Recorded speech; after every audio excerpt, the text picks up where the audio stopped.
Hello students, in this video I will explain the story The Address by Marga Minko of Snapshots in superb easy language. So let's start. Point 1. The story begins with the narrator visiting a house at number 46 Marconi Street to recover or get back her mother's possessions. Point 2. A cold woman opens the door and refuses to acknowledge the narrator, pretending not to know her. Point 3. The narrator recalls the past when her mother gave her the address in case she returned after the war. Point 4. The narrator and her family, being Jews, had to flee away during Nazi occupation. Point 5. The narrator's mother handed over all her valuables and household possessions to a former acquaintance, Mrs. Dorling, for safekeeping. Point 6. Before the war, Mrs. Dorling had suddenly become very friendly, visiting frequently and taking things under the guise of helping. Point 7. The narrator's mother suspected something odd but still allowed Mrs. Dorling to take the items. After the war, the narrator decides to visit Mrs. Dorling to reclaim the items. Point 9. Mrs. Dorling coldly denies knowing her or her mother and shuts the door, leaving the narrator confused and heartbroken. Point 10. Despite the rejection, the narrator returns for a second visit when Mrs. Dorling is not at home. Point 11.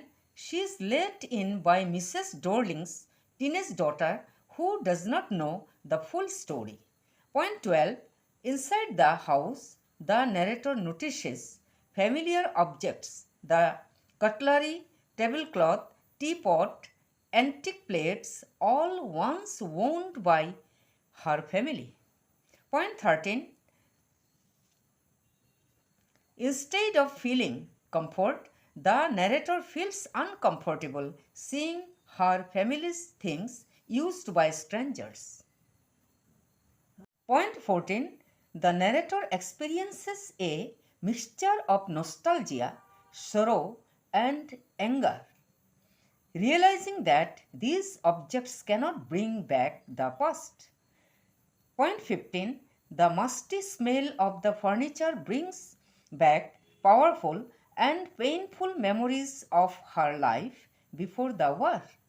Point 16. She observes that the items, though familiar, seem out of place in this new environment. Point 17. She realizes that these objects no longer hold emotional meaning for her. Point 18. The story beautifully highlights how people exploited others during the war, even under the pretense of helping. Point 19. Mrs. Dorling, once a family friend, symbolizes the betrayal of humanity in times of crisis. Point 20. The narrator shows emotional growth in deciding to leave the things behind. Point 21. She concludes that recapturing material possessions cannot bring back her mother or her past life. Point 22. The narrator understands that holding to the past is useless and it is better to move forward. Point 23.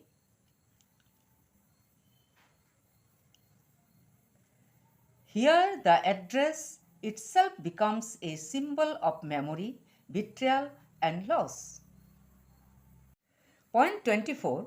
The story raises questions about personal identity and memory in the aftermath of trauma.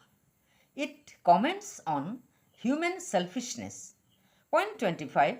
The war may be over, but its psychological wounds remain impacted. Point 26. The narrator chooses healing over bitterness instead of reclaiming her broken past. Point 27.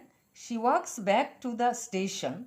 Not looking back is a powerful metaphor for moving on from the pain of history.